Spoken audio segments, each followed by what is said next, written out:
Hi, I'm Jamaaladeen Tacuma, and welcome to Alternative Jazz Venues, Venues for Jazz. And you know what? I'm telling you something. I am extremely happy to be here this evening. There's a lot going on in this world, and I'm telling you, just to be able to just sit down for a moment and just be a part of this is a wonderful thing. I was just speaking to Gail, and thank you, Gail, for having me here. I tell you, it's a wonderful experience just to be able to share. We don't get a chance to share because most of us are on the road a lot or doing studio recording, and it's an opportunity that we all must have to be able to do all that we can do. We have to make moments. And Gail, you doing this for us, I'm so appreciative to it. Um, I'm not. It's not really about me. It's about all the people that's come before me that helped me to do what I do. I'm I'm extremely grateful and extremely humbled the fact that being here in Philadelphia, there were so many people that were pioneers and forerunners in the music that allowed me to do what I've been doing. It's not about me. It's really about those people that came before and all of those things that they laid out for us to do. We've In Philadelphia, there's always been a collective of musicians, a community of musicians that has been really important for the world. A lot of the bass players come from here. Um, a lot of the composers, producers, and various entities of genres of music that has come from Philadelphia. My story started in a little town, well, in Philadelphia, but my getting my hands on any kind of instrument happened in a little town in North Carolina called Whiteville, North Carolina, which I'm going to talk about a little bit later in terms of what happened there and how I started to play the bass guitar. Um, but my story starts off here in Philadelphia, going to a theater called the Uptown Theater, where um, you would see a lot of the different musicians playing. There was a an organization that was putting these shows together with the along with the radio station WHAT and WDAS. They were in Philadelphia here, and Georgie Woods was the name of. Hold on one second. I'm going to get something to share with you. I'm going to get something to share with you. Hold on. I got to share it with you. You have to know this. You got to know it. Okay. All right. So in Philadelphia, there was this theater called the Uptown Theater. And actually, I have a picture of it here.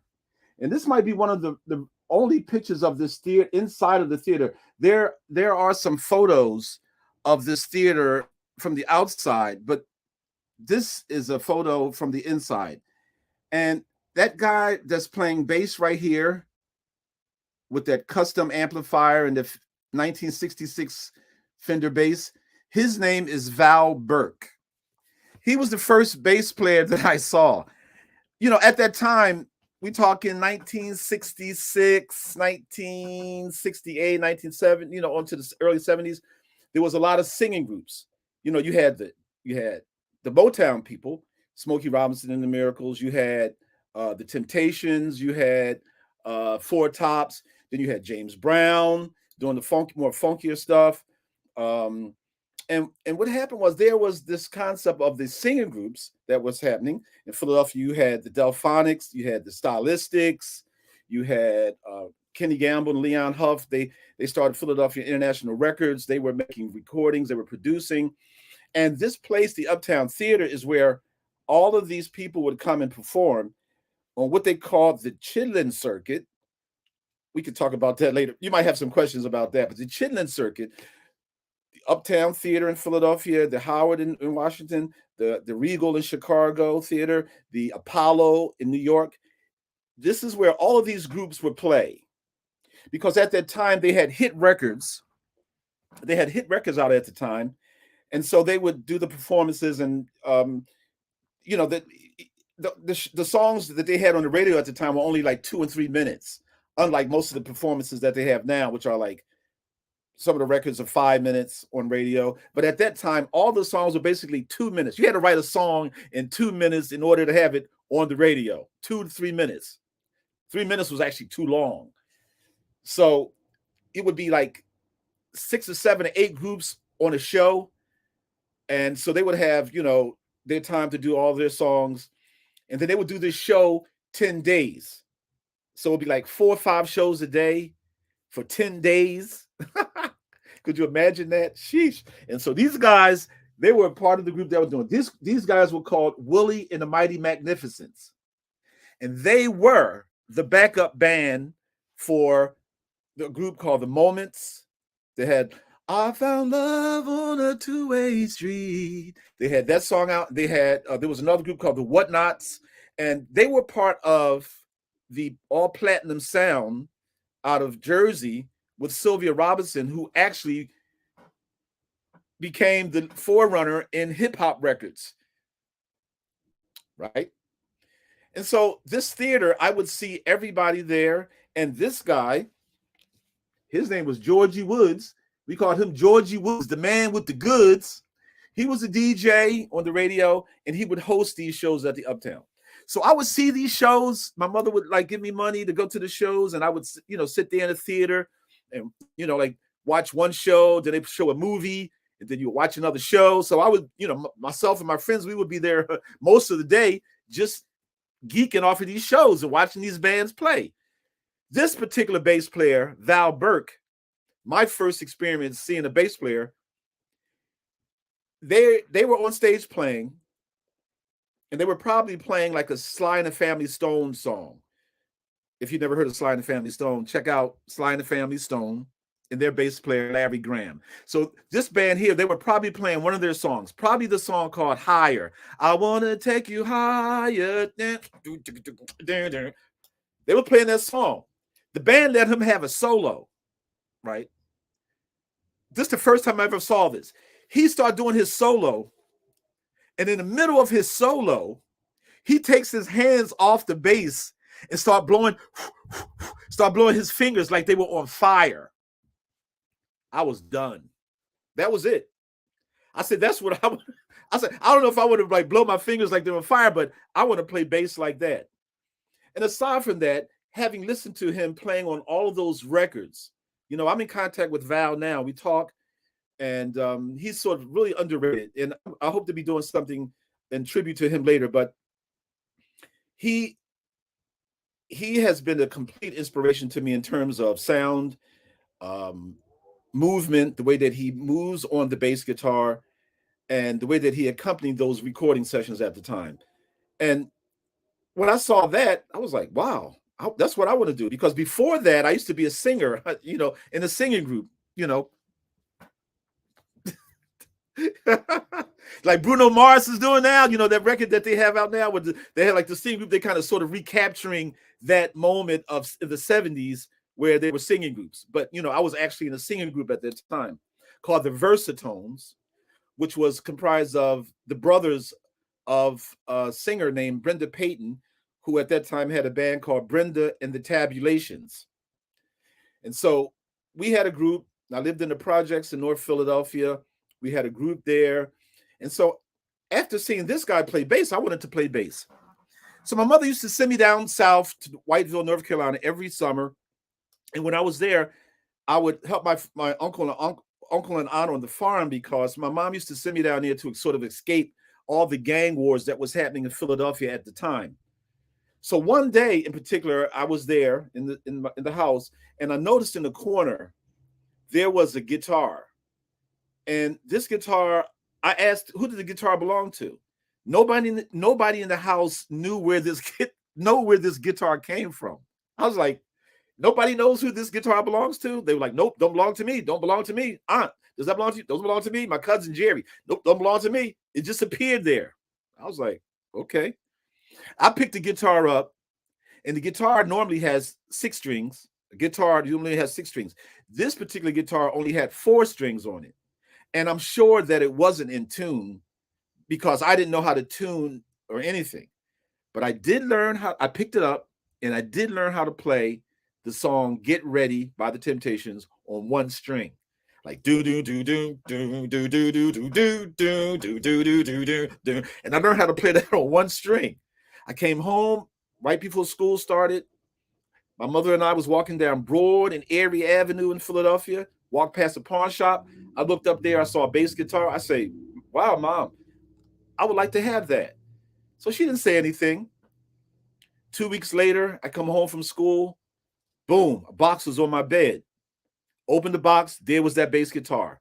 And for 1 year, I stayed in that room and learned how to play. And now, 1 week later, actually getting that bass on, say, Thursday, that Tuesday, I was in my first band. I was in my first band. I didn't know I was just playing with them.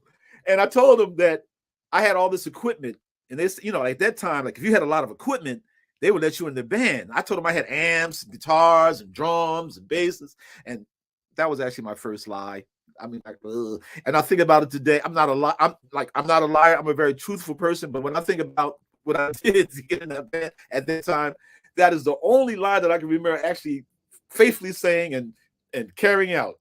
So when it came time for the first show, they said, okay, where's all your equipment at? I said, oh, I don't have anything. They forgave me. The band was called The Soul Experience.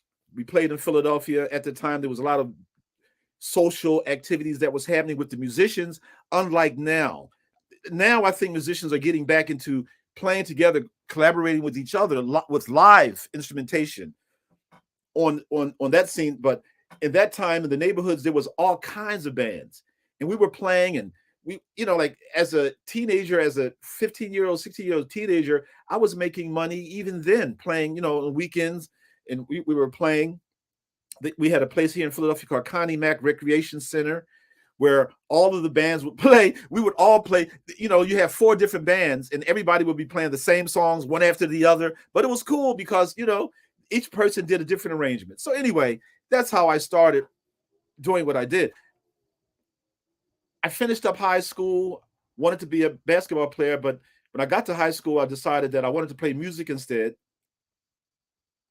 Played in the high school band. We had a high school band, which was a Latin band, unlike most high school bands, which were marching bands. This band, our band, was a Latin salsa band because I lived in the area in Philadelphia where all of the Latin bros were, and we would play. And our music teacher, the great mentor, Mr. Kip Morris, formed this band that was complete Latin band. So we played all of the jazz music, we played Latin music, and some rock music and funk music. And that was my start. That was my beginning, playing in school and playing with the local band in Philadelphia. When I got out of high school, I received an invitation to play with an organ player named Charles Erlin. His nickname is the Mighty Burner. He was part of a tradition of the organ trio, which was usually guitar, organ, and drums, or drums, organ, or saxophone.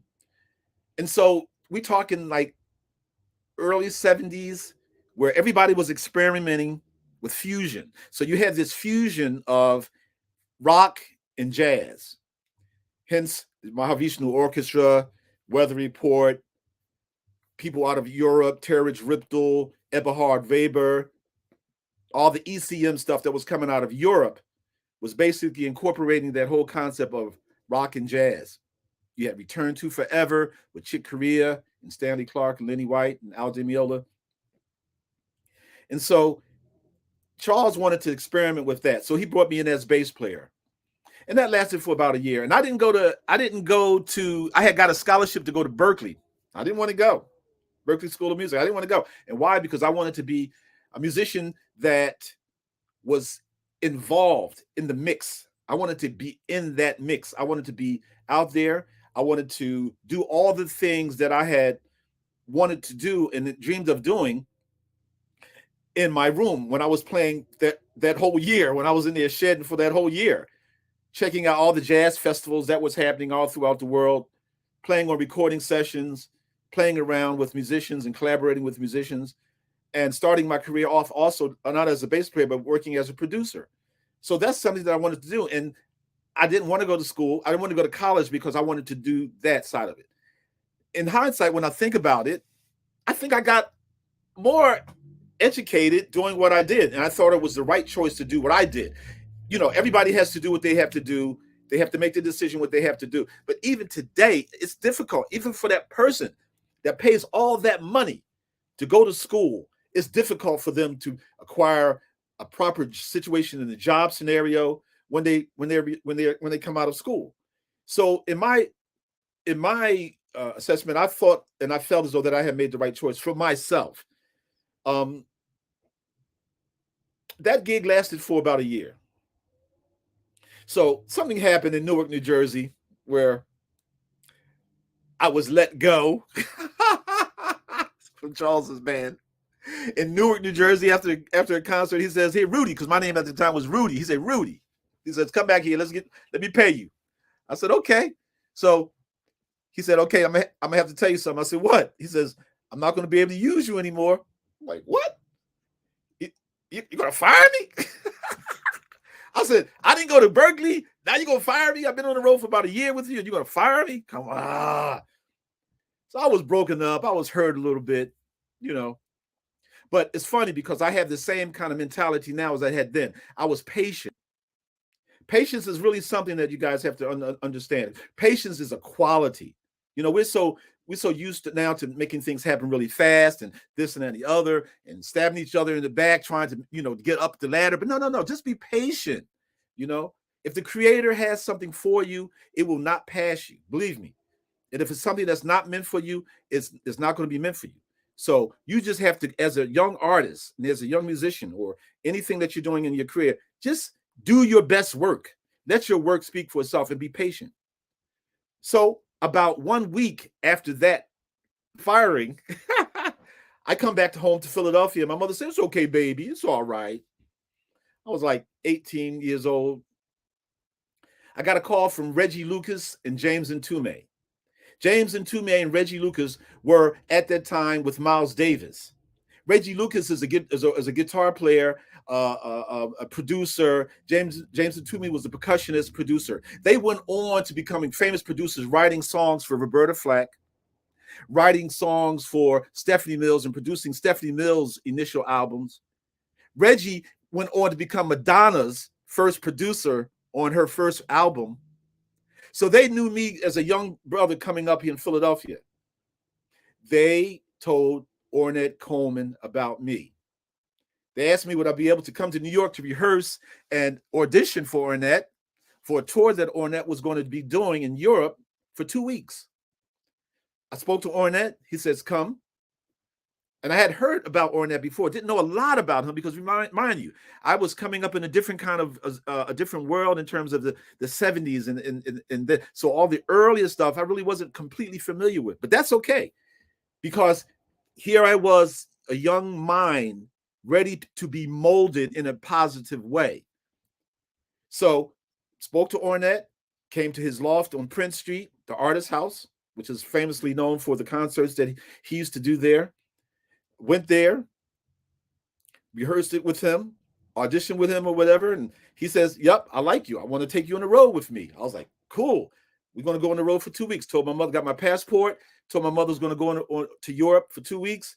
And guess what? We wound up staying in Europe for 6 months. 6 months. It was crazy. I called my mom and said, "Mom," I said, "Mom, I'm in Europe, as you know, but we're going to be here a little bit longer than I thought, 6 months, and everything is cool. I'm in Paris." And so I was in Paris.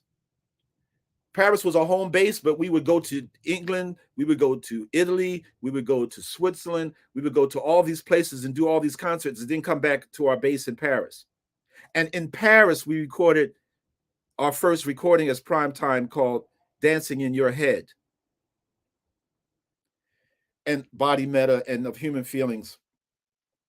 And so that jump started me. I started playing with the second when I came back home off of that tour. I started working with a vibraphonist named Walt Dickerson, who's a wizard on the vibes.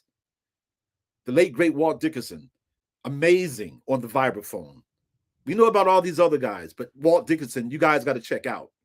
And there is a recording of Walt Dickerson playing along with Sun Ra on piano and Walt on vibes. And Ornette used to say that Walt was a wizard on the vibes because he thought differently the way that he played. So now I'm being catapulted from playing funk and concept of early jazz to now working with these mind-blowing cats who are like improvisers who were just putting me out there in terms of what was possible on the bass guitar.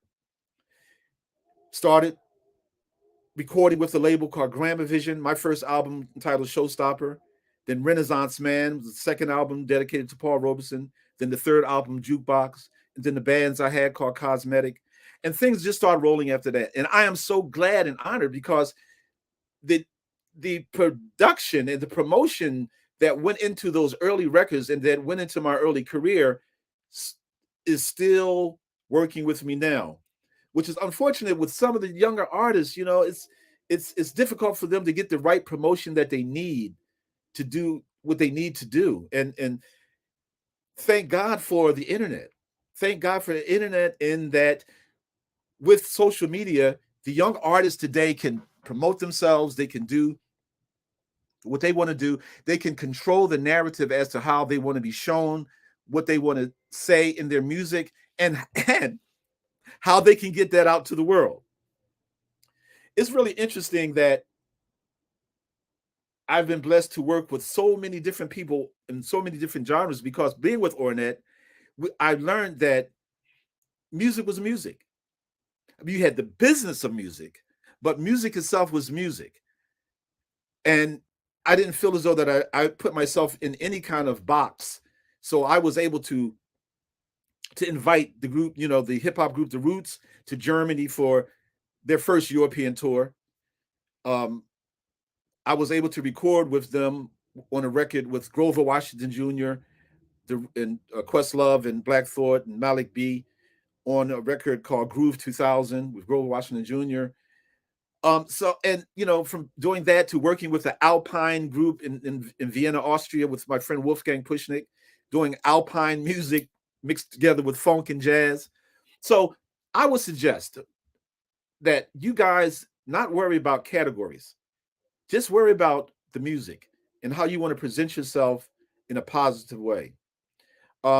There's so much that I could share with you guys, but I'm just so glad that Gail has invited me to be able to just talk about it. You know, you guys can go to my website, www.jamaaladeenmusic.com. That's www.jamaaladeenmusic.com. You can find out more things about me. You can go to my Instagram page, which is Red Carpet Room.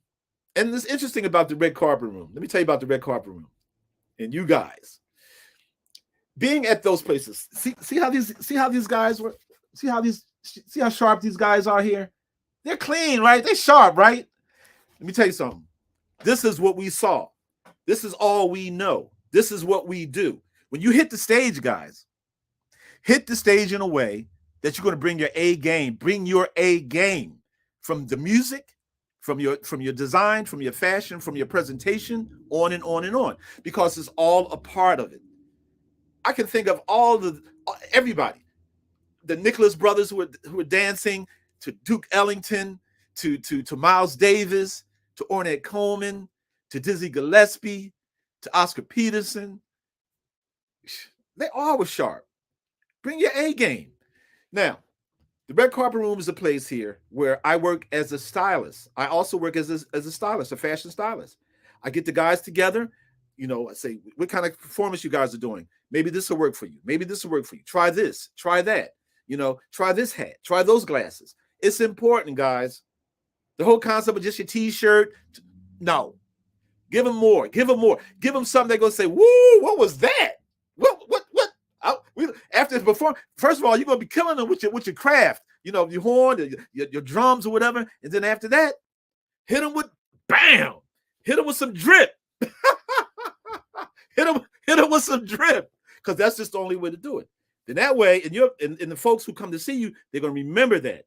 But again, I'm being verbose about it. I'm being jolly about it, but it is a serious thing. Bring your A game. Bring your A game. Um, so the red carpet room serves as a place where, as a fashion house, I could style my guys, because I want my guys to look good on stage. As a producer, I'm still working on all kinds of projects.